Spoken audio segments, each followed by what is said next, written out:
4টা ছেলে ছিল, বাড়িতে ঢুকলে দাও দিয়া মেরে ফেলবো। এরপরে কান্নাকাটি করলাম, এরপরে কেউ আর ধরে না, তো জোরাজুরি করলো যে ভিডিওর মধ্যে আমরা এগুলা দেখি, তুই কিভাবে বসে আছস। তুমি খুঁজেছো কখনো? সাহস পাই নাই। সাহস পাও নাই। ওই মহিলা আবার অত্যাচার করতো, আবার হোটেলে নিয়ে কি ওষুধ জানি খাওয়াইতো। আসসালামু আলাইকুম প্রিয় দর্শক এবং শ্রোতা, আল্লাহ সর্বাবস্থায় আমাদের সবার মঙ্গল করুন সবসময়ের মতো সেই প্রার্থনা করে শুরু করছি আপন ঠিকানার বেসিক ভিডিও। আমাদের এই অনুষ্ঠানে যিনি অতিথি হয়ে আসেন তিনি মূলত ছোটবেলায় হারিয়ে গেছেন।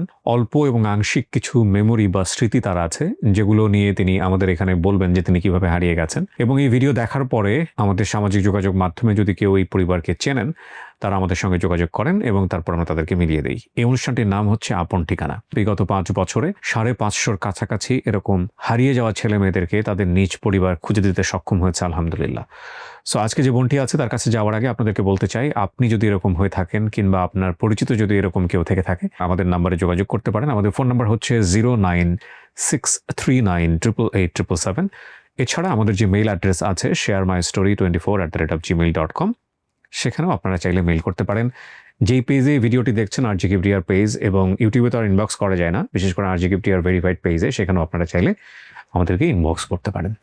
নাম কি আপনার? সাদিয়া। সাদিয়া আপনি করে বলছি, আসলে তো তুমি করে বলবো কারণ তুমি বয়সে অনেক ছোট হবে আমার। জি। তো সাদিয়ার বয়স এখন দেখতে পাচ্ছি 20 বছর। কি কি মনে আছে? মায়ের নাম কি? শিল্পী। বাবার নাম? জামাল। ভাইয়ের নাম? সাকিব। তুমি হারিয়ে গেছো হচ্ছে ঢাকার বালুর মাঠ। কি এখানে তোমাদের বাড়ি ছিল?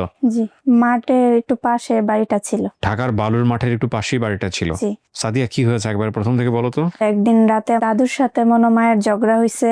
পরের দিন সকালবেলায় আমি আমার দাদুর বাসায় যাই। দুপুরবেলা গোসল করব, দাদু বলল যাও কাপড় নিয়ে আসো মার কাছ থেকে। তো বাড়িতে আসলাম, পরে আমার আম্মু আমাকে ভয় দেখাইলো যে বাড়িতে ঢুকলে দাও দিয়া মেরে ফেলবো। কেন তুমি দাদুর ওখানে গেছো? জি, এই অভিমান করে কথা বলেছে। হ্যাঁ, অভিমান করে কথা বলছে। তারপর আবার ব্যাক করলাম, দাদুর বাসায় চলে গেলাম। এরপরে দাদুর সাথে সন্ধ্যাবেলা ওই একটু হাঁটতে বেরিয়েছিলাম। আচ্ছা, একটা মিনিট, আমার এটা বারবার মনে হয় কিন্তু আমি বলি না কখনো, বা বললেও আমি খুব অল্প করে বলি, এবং আমার যখনই এটা স্পন্টেনিয়াসলি ভিডিওর মধ্যে আসবে আমি বলবো। আপনারা হয়তো একটা কাপ দেখেন আমার হাতে, এবং এই কাপটা দিয়ে আমি বাংলাদেশের অসংখ্য মানুষের উপকার করতে চাই। আমি এই কফিটুকু কিন্তু আমি ইচ্ছা করেই ভিডিওর মধ্যে খাই, যাতে করে আমার কাছে মনে হয়েছে মেসেজটা আপনাদের একটু দেওয়া প্রয়োজন। আমি তোমার গল্পটা শুনবো, আমি তার আগে একটু আমার জাস্ট মনে এসছে, কারণ অনেক ভিডিওতে আমার মনে আসে, আমি বলবো যে ভিডিওর মধ্যে পারফেক্ট জায়গা খুঁজি কখন কোথায় বলবো, পরে আর ভিডিওতে বলা হয় না। তো এখন যেহেতু মনে আসছে, সিপটা নেওয়ার সঙ্গে সঙ্গে আপনাদেরকে বলি, বাংলাদেশে ভয়াবহ আকারে একটা বড় সমস্যা হচ্ছে ফ্যাটি লিভার। আমি আবারও বলছি, ফ্যাটি লিভার। আমি ডক্টর না, বাট আমি যতটুকু জানি ততটুকু আপনাদের সঙ্গে শেয়ার করছি, আপনারা চাইলে এটা ভেরিফাই করে নিতে পারেন। ফ্যাটি লিভারের মহা ঔষধ হচ্ছে black coffee. I repeat, fatty লিভারের মহা ঔষধ হচ্ছে ব্ল্যাক কফি। এখন ব্ল্যাক কফি জিনিসটা কি অনেকেই বুঝবেন না, সাধারণ মানুষ যারা আছেন তাদের জন্য বলি। চা পাতি যেরকম হয়, কফিরও এরকম পাতি হয়, এবং এই কফি গরম পানিতে পরিমাণ মতো 1 চামচ দিয়ে, বা গরম কফির গুঁড়া 1 চামচ দেওয়ার পরে আপনি যেটা হবে ওটা আপনাকে খেতে হবে। এটা খেতে অত্যন্ত বিস্বাদ, প্রথম পর্যায়ে অত্যন্ত তিতা লাগে, এবং এটা অভ্যাস করাটা খুবই কঠিন। যারা বিশেষ করে চিনি ছাড়া চা খেতে পারেন না, কিংবা যারা নর্মালি চা খান, তাদের জন্য অভ্যাস করাটা খুব কঠিন। কিন্তু আপনি যদি জানেন যে ফ্যাটি লিভার কত মারাত্মক এবং কত বড় ক্ষতিকর আপনার শরীরের জন্যে, তাহলে আপনি বুঝতে পারবেন যে আমি আসলে কিসের কথা বলছি। খুব রিসেন্টলি বাংলাদেশে একজন খুবই পপুলার একজন কন্টেন্ট ক্রিয়েটার কিন্তু এই ফ্যাটি লিভার আক্রান্ত হয়ে খুব অল্প বয়সে মারা গেল। পুরো বাংলাদেশেই তাকে কিন্তু চেনে। তারপরে ফ্যাটি লিভার নিয়ে অনেক ধরনের কথাবার্তা হয়েছে। সুতরাং ফ্যাটি লিভারে যারা ভুগছেন, অনেকেই আছে যে ফ্যাটি লিভার অনেকদিন ধরে আছে কিন্তু জানে না, তাদের জন্য বলছি ব্ল্যাক কফি দিনে অন্তত একবার। এটা খুবই গুরুত্বপূর্ণ এবং এটা অবশ্যই খাওয়া উচিত। যখনই আমার মনে হবে আমি বলবো। আমার এই বলাতে যদি 10 জন মানুষের উপকার হয় তাহলে এটা একটা বিশাল সওয়াবের কাজ হবে। দাদুর সাথে হাঁটতে হাঁটতে এক পর্যায়ে দাঁড়ায়া দেখি দাদুও নাই, রাস্তাঘাট। কোথায় হাঁটতে বের হয়েছিল? রাস্তায়। মানে এটা কি এমনিতেই ঘুরতে বের হয়েছিল নাকি দাদু নিয়ে গেছে তোমাকে? দাদুই নিয়ে গেছে। তো বলছে চল আমরা ঘুরে আসি, এরকম কিছু? জি, দাদু আবার দেখতাম মাঝে মাঝে একটু বোতল টোতল টুকাইতো। ভব করেছিল। বাবা কি করতো তোমার? বাবা রিক্সা চালাইতো। তোমার ভাই বোন ছিল? যে আমি থাকাকালে আমার একটা ছোট ভাই আছে। ছোট ভাই ছিল। এইরকম ঘটনা কি আরো ঘটেছে? তোমার কিছু মনে আছে? না। দাদুর বাসায় কে কে ছিল? দাদুর বাসায় 4টা ছেলে ছিল, মনে হয় আমার মামা ওই আদর করতো তোমাকে? করতো। আচ্ছা, তো তারপরে তুমি দেখো দাদুও নাই তুমিও নাই, মানে তুমি কোথায় চলে গেছো তুমি জানো না। জি, এরপরে কান্নাকাটি করলাম, এরপরে কেউ আর ধরে না। পরে রাস্তার এক কোনায় বসে বসে কান্না করতেছিলাম। ডাক দিছে একজন দারোয়ান গেটের। ডাক দেওয়ার পরে জিজ্ঞাসা করলো তুমি কান্না করতেছো কেরে? পরে আমি সব ভাঙ্গা বললাম যে আমি এভাবে হারিয়ে গেছি। উনি আবার রিক্সাওয়ালার 10টা টাকা দিয়া উনি আবার রিক্সাওয়ালাকে উঠাই দিল। তো আমি বললাম আমার মায়ের কাছেই তো নিয়ে যাচ্ছে বুঝিল। তো পরে দেখলাম না, উনি একজন মহিলার কাছে নিয়ে যাচ্ছে, যে মহিলা পিঠা টিঠা বানায়া বিক্রি করে। ওই মহিলা আবার অত্যাচার করতো, আবার হোটেলে নিয়ে কি ওষুধ জানি খাওয়াইতো, ওষুধ খাইতে ভালো লাগতো না। ওখান থেকে আবার পালিয়ে আসা এই রাস্তার পাশেই বসে কান্নাকাটি করলাম। তখন আমার যে পাইছে, যাওয়ার সময় দেখছে বৈশা কান্তাছি, আওয়ার সময় দেখলো, দেখে আমার জিজ্ঞাসা করলো, তুমি সকাল থেকে এখন বৈশা বৈশা কান্না করতেছো কেন? পরে আমি বললাম যে আমার বাবা মার হারিয়ে ফেলছি।